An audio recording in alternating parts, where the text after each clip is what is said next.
మీ ఆత్మ గౌరవాన్ని నిలబెట్టింది కేసీఆరే. ఆత్మ గౌరవాన్ని నిలబెట్టింది కేసీఆర్ కాదు, ఆత్మ గౌరవాన్ని తాకట్టు పెట్టింది కేసీఆర్. ఇచ్చిన హామీలను కాంగ్రెస్ నెరవేర్చలేదు. ఎందుకు అబద్ధ మాటలు హరీష్ అన్న? తప్పు కదా, తెలుసు నీకు కూడా. ఇక మళ్ళా ఎందుకు? జూబ్లీహిల్స్ ఉప ఎన్నికలో డిపాజిట్లు కూడా రావద్దు. ఎవరు ఓట్లు వేయరు, నువ్వే వేయరాదు. మరి నీ ఒక్క ఓటే ఉంటుంది, నువ్వు ఒక్క ఓటు వేస్తే ఇక ఎవరికి డిపాజిట్ రాదు. మరి ఏ ఆశకు హద్దు ఉండాలి. జూబ్లీహిల్స్ ఉప ఎన్నికల ఎవరు గెలుస్తారంటే కాంగ్రెస్ పార్టీ ఈసారి విజయం సాధిస్తున్నది గుర్తుపెట్టుకోరు.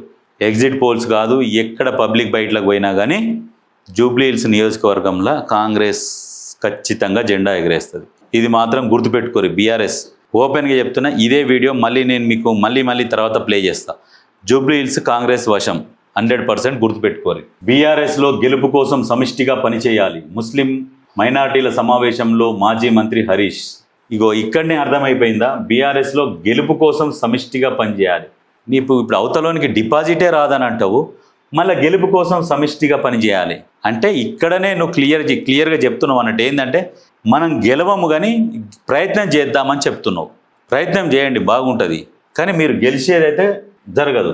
రంజాన్ తోఫా ఇచ్చి ముస్లింల ఆత్మగౌరవాన్ని నిలబెట్టింది కేసీఆర్. రంజాన్ తోఫా, నువ్వు ఎవరిని తోఫా నీ ఇంట్లోకెళ్ళి ఇచ్చినావు? ఆ తోఫా వాళ్ళు ఎంత ట్యాక్స్ కడుతున్నారు? ముస్లింలు ప్రభుత్వానికి ఎన్ని రకాల ట్యాక్సులు కడుతున్నారు? అందులోకెళ్ళే కదా.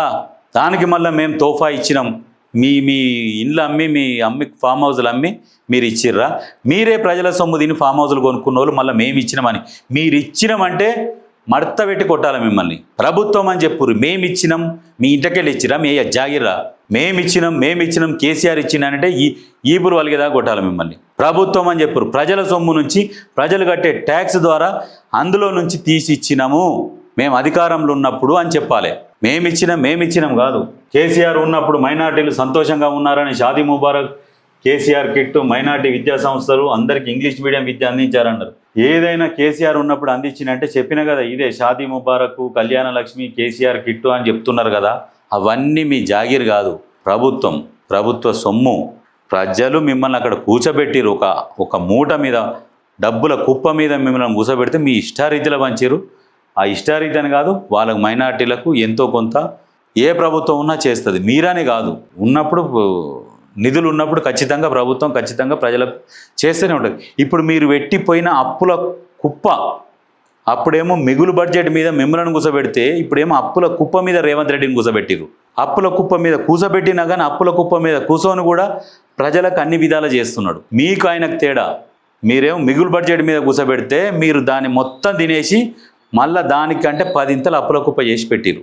రేవంత్ రెడ్డి ఆ అప్పుల కుప్ప మీద కూర్చొని పరిపాలిస్తున్నాడు. అంటే మీరు రేవంత్ రెడ్డిని చూసి సిగ్గు తెచ్చుకోవాలి. అప్పుల కుప్ప మీద కూర్చొని కూడా రైతు భరోసా ఇచ్చిండు, రుణమాఫీ చేసిండు, మహిళలకు బస్సు ఫ్రీ పెట్టిండు, సన్న బియ్యం ఇస్తున్నాడు, ఇంకేం కావాలి, ఉద్యోగాలు ఇచ్చిండు. ఏం తక్కువ చేసిండు? జనాల కరెంటు బిల్లులు కూడా పెంచుతలేడు. రైతులకు 24 గంటల కరెంట్ వస్తూనే ఉన్నది. ఇంకేం కావాలి ఇంతకంటే? కాకపోతే కొంచెం రైతు రుణమాఫీ కొద్దిగా లేట్ అయింది. ఎందుకంటే మీ అప్పుల కుప్ప మీద కూర్చున్నందుకు కొంచెం వెసులుబాటు సమయం తీసుకొని మొత్తం పూర్తి స్థాయిలో చేసిండు. ఇక సిగ్గుండాలి. మళ్ళీ దాని గురించి మీరు మాట్లాడుతున్నారు. తెలంగాణ సమాజం జూబ్లీహిల్స్ వైపు చూస్తుందన్నారు. కాంగ్రెస్ ఎన్నికలప్పుడు ఇచ్చిన హామీలు ఒక్కటి నెరవేర్చలేదన్నారు. హరీష్ అన్న ఈ దొంగ మాటలు వద్దు. అన్నీ నెరవేర్చింది కానీ ఈ దొంగ మాటలు వద్దు. మీరు సిరిసిల్ల, సిద్దిపేట నియోజకవర్గాలల్లో ఎన్ని పట్టదారు పాస్బుక్లు ఇష్యూ చేసిరు భూమి లేని వాళ్ళకు? ఇక మీకే వదిలేస్తున్నాం. ఇక అది అంటే మీ కార్యకర్తలకు పట్టదారు పాస్బుక్లు ఇష్యూ చేసి రైతు భరోసా వేసారు. ఒక్కొక్కరికి 20 ఎకరాలు రిజిస్ట్రేషన్ చేసిరు. ఆ 20 ఎకరాలకు రైతు బంధు అని వేసిరు. 2 ఏళ్ళ 10 లక్ష వేసి కూడా పోయారు. అట్లా 2 లక్షలు సంవత్సరానికి అంటే దగ్గర నెలకు 20,000.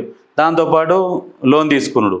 అవి మితికించుకున్న దగ్గర నెలకు 25,000 జీతం ఇచ్చినట్టుగా వాళ్ళకి చేసి ఇచ్చిర్రు.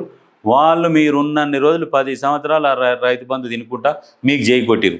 మొన్న వచ్చినప్పుడు మొత్తము విచారణ జరిపితే వాళ్ళు వచ్చి సరెండర్ అయిపోయారు. అది మీరు చేసిన డెవలప్మెంట్. సిగ్గుండాలి.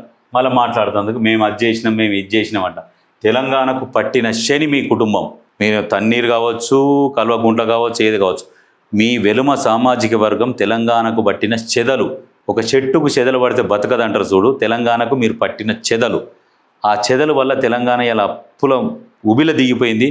మళ్ళా పుసుక్కున మీరు కనుక వస్తే మొత్తం తెలంగాణ సర్వనాశనం అయిపోతుంది. అందుకనే ఇప్పుడు ఆ చెట్టుకు మందో ఇందో కొట్టి చెదల నుంచి చెట్టును దూరం చేసి చెట్టును బతికిచ్చే ప్రయత్నంలో ఇప్పుడు కాంగ్రెస్ ప్రభుత్వం చేస్తున్నది. ప్రజలారా మీరు కూడా అర్థం చేసుకోరు, ఓపికతో ఉండుర్రి. ఇప్పుడు అవతలోనికి 10 సంవత్సరాలు ఇచ్చినప్పుడు కొత్తగా వచ్చిండు అప్పుల కుప్ప మీద కూర్చున్న వాళ్ళకు కూడా ఒక 10 సంవత్సరాల అవకాశం కల్పిస్తే తనేందనేది నిరూపించుకుంటాడు. రాగానే అప్పుల కుప్ప మీద కూర్చోబెట్టి రాగానే ఇది కావాలి అది కావాలనేది అది కూడా కరెక్ట్ పద్ధతి కాదు. ఇది ఎవరైనా తెలివి కల్లోళ్ళు అర్థం చేసుకుంటారు.